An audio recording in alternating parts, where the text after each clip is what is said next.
ये सुनिए साहब, मोहतरमा का बयान सुनिए। आपका भी टीचर साहब खून खोल जाएगा। स्टार टीचर, यूट्यूब वाले स्टार टीचर जानना ना कौड़ी, कभी ब्लैक बोर्ड लेकर कुछ एक्सप्लेनर बनाते हैं, खाली व्यूज बटोरते हैं, उटपटांग ग्राफ्स लिखते हैं और उसके बाद से अपने आप को इतना महारथी समझने लगते हैं कि कुछ लोग उनको फॉलो करने लगते हैं उनके तमाशे की वजह से, और फिर वो जाकर जहां पर जो आता है वो बोलते हैं और उसके दम पर फिर वो पैसे वसूलते हैं, से वसूलते हैं। बिल्कुल तुम्हारी तरह एकदम।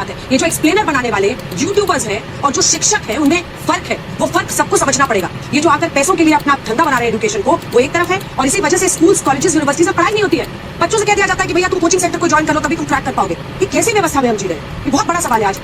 बहुत बड़ा सवाल किया है मैडम ने कि जो YouTube पे पढ़ा रहे हैं और जो शिक्षक हैं उनमें फर्क है। वही शिक्षक जिन्होंने OSM में कितनी गड़बड़ियां की हैं, उन्हीं शिक्षक की बात हो रही है। YouTube का टीचर हम जैसे तमाम लोग जिन्होंने लोगों को पढ़ा करके सरकार के अंदर भेजा। सोचिए, वो मैडम कह रही है कि फर्क होता है। फर्क मैडम रियल मीडिया और आपके जैसी चाटुकारी मीडिया में भी होता है। पता है आपको, ये समझना पड़ेगा। जिस तरीके से आप कह रही हैं ना व्यूज के लिए, आप TRP के लिए किस तरीके से स्टूडियो के अंदर घमासान कराती हैं वो दुनिया ने देखा है कि कोई लॉजिक नहीं, सिर्फ उलूल जुलूल बातें। ये पत्रकारिता है तुम्हारी, इसको नंबर मिलने चाहिए। ये पत्रकारिता है। ये देखिए, झालमुड़ी सिर्फ एक स्ट्रीट फूड नहीं है, ये इमोशन है। ये इमोशन है झालमुड़ी, एक जज्बात है, जिसमें सरसों के तेल की पीली की खुशबू, एक ऐसी कहानी बनाते हैं हर बंगाली के दिल में बस जाती है। जो आपने पोएट्री चिपकाई है, सब समझ आया। सोचिए कैसे कैसे मीम बन रहे हैं तुम लोगों पे। जहां जाते हो वहां लोग मोदी मीडिया गोदी मीडिया चिल्ला के संबोधित करते हैं। सड़क पे निकलने की औकात नहीं बची है, मालूम है? इस देश के एंकर्स की सड़क पे उतरने की औकात नहीं बची है। अब इनका जीवन स्टूडियो तक सीमित है। लोग गिरबान पकड़ के पूछ लेंगे कि क्या कर रहे हो। आपको तो चौथा स्तंभ कहा जाता था।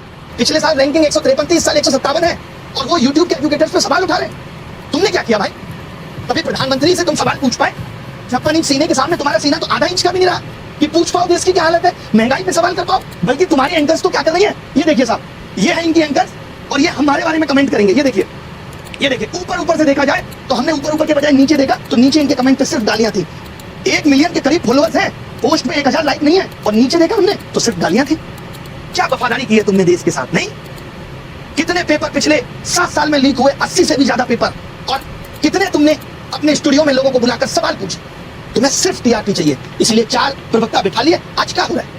पहले चाहत थी कि मीडिया आवाज उठाएगा, अब क्या उठाएगा मीडिया आवाज? कहाँ उठाएगा? देखिए मैडम ने आवाज उठाई, और किस तरीके की आवाज उठाई मैडम ने कहा ये टीचर्स, मालूम क्यों? क्योंकि ये टीचर्स आप लोगों की आवाज बन रहे हैं। इनको आपत्ति है कि ये क्यों शिक्षक आवाज उठा रहे हैं। इनका बस चले तो इन्होंने वेदांत जैसे बच्चे को पाकिस्तानी करार दिया। सोचिए, एक बच्चा जो OSM सिस्टम का शिकार हुआ, जिसकी कॉपी को बदल दिया गया, उसको इन्होंने पाकिस्तानी बता दिया। आज आप देश में सवाल पूछेंगे तो आपको राष्ट्र विरोधी घोषित कर दिया जाए, और कुछ भी नहीं। इसके अलावा महंगाई पे ये लोग जस्टिफाई करने पे लगे हुए हैं कि महंगाई कुछ भी नहीं। इस मंदबुद्धि पत्रकार को ये नहीं पता कि जब से पेट्रोल डीजल के दाम बढ़े हैं, ये लड़की नताशा यहाँ बैठी है, इसके मकान मालिक ने पर रूम 3000 किराया बढ़ा दिया, आने की कीमतें बढ़ गई। और इसका छोड़िए, आज मैंने देखा यूपी में 10 रुपए प्रति यूनिट 10% बिजली के दामों में बढ़ोतरी हुई है, और ये क्या कह रहे हैं, ऊपर से कोई फर्क नहीं पड़ता। वाह, कमाल हो गया। सर मानी चाहिए तुमको। कभी देखो गिरबान में झांकते, लोगों को नर्क में जगह मिल जाती है, तुम्हें वहां भी नहीं मिलेगी। शिक्षकों पे जैसे कौन, खान सर जैसे लोग भाई आवाज उठा रहे हैं। तो ये क्या कह रहे हैं कि ऐसे टीचर्स और तमाम शिक्षक आवाज उठा रहे हैं। बच्चों की कोई SSC GD की आवाज बन रहा है, कोई UP एग्जाम्स की आवाज बन रहा है, कोई SSC की आवाज बन रहा है। इनको आपत्ति। ये कह रहे हैं कि इसीलिए यूनिवर्सिटी में पढ़ाई नहीं हो रही क्योंकि कोचिंग है, और जबकि उल्टा है कि यूनिवर्सिटी में पढ़ाई नहीं हो रही इसलिए कोचिंग बनी, क्योंकि भारत का एजुकेशन सिस्टम इतना कमजोर पड़ गया था। कमाल हो गया भाई। एक एक करके हर एक चीज पे बात करेंगे। बहुत दुख है दिल के अंदर, इन सबकी भी गांठें तोड़ेंगे, बताएंगे हर एक चीज के बारे में। कि अंजना की बच्ची कह रही है कि यूट्यूब टीचर्स को 2 कौड़ी का ज्ञान नहीं होता। मैं अपनी बात करूं तो 5 बार सरकारी नौकरी निकाल के यूट्यूब पे फ्री पढ़ाने निकले थे, और आज भी अभिनव मैथ्स ऐप खोल के देख लीजिएगा, किसी कोर्स का कोई प्राइस नहीं, देख लीजिएगा खोल के। हमने शिक्षा को फ्री बनाया, और तमाम ऐसे शिक्षक थे जिन्होंने शिक्षा को अफोर्डेबल बनाया। कोचिंग किस दौर में नहीं थी? किस दौर में कोचिंग नहीं थी? बताओ मुझे। मैं एक सवाल तुमसे पूछना चाहता हूं अंजना, आप कहने लायक आप हो नहीं कि अगर YouTube टीचर्स को कुछ नहीं आता तो जो लाखों बच्चे JEE NEET, SSC, bank, railway, UPSC, JEE NEET और अन्य परीक्षाएं निकाल रहे हैं, उन्हें पढ़ा कौन रहा है? चाचा तुम्हारे हैं? हम ही लोग ना उनको दिशा दे रहे हैं। हम जैसे लोग जहां एक हफ्ते में 5 से 10 लाख लोगों के सवालों के जवाब देते हैं, तुमने हमें 2 कौड़ी का बता दिया। और जो वर्षों से तुम प्राइम टाइम के नाम पे देश की समस्याओं पे बहस करके नफरत फैला रही हो, उसका क्या? कभी पूछा तुमने बेरोजगारी का सवाल? कभी उठाई तुमने 2020 में आयु शिक्षक निधि अब तक क्यों अप्लाई नहीं हुई? पूछे जाके शिक्षा मंत्री से। हुई तुम्हारी हिम्मत? प्रधानमंत्री के इंटरव्यू में तुम लोग पूछते हो बटुआ रखते हो कि नहीं? आम कैसे खाया?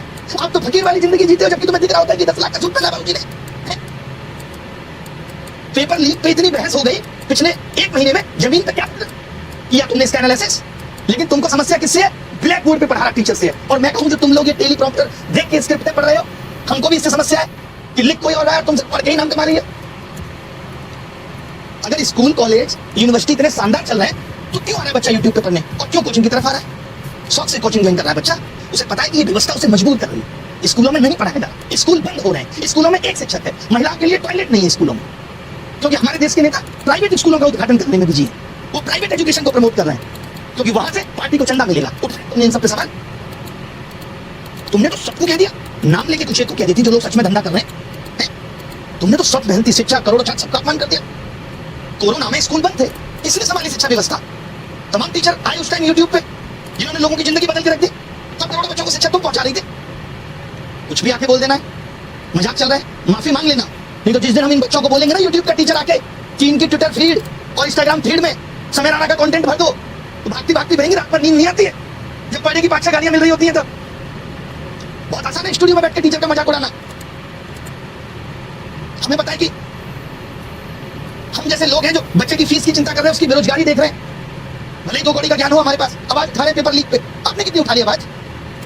तुम तो उस वक्त 2000 के नोट में तुम्हारी इस तालिका चिप बता रही थी, झालमुड़ी पे तुम ज्ञान दे रही थी। मेलोडी क्यों मेलोडी होती है, इस पे देश का समय बर्बाद कर रही थी। बच्ची हो अभी, जिस दिन बैठ जाएंगे ना कुर्सी पे, बहस भूल जाओगी क्या होती है। 2 कौड़ी का ज्ञान है, 2 कौड़ी। अभी 8-10 शिक्षक समुदाय मिलकर अलग अलग कोर्ट में डिफेमेशन लगा देगा, भागती भागती फिरोगी। हल्के में मत लेना शिक्षकों को, और आज के बाद इस तरीके की बातें मत करना। मैं मानता हूं डायलॉग पीछे से लिख के आया होगा कि तुमको पढ़ना है, पढ़ने से पहले सोच लिया करो किसके लिए पढ़ रही हो।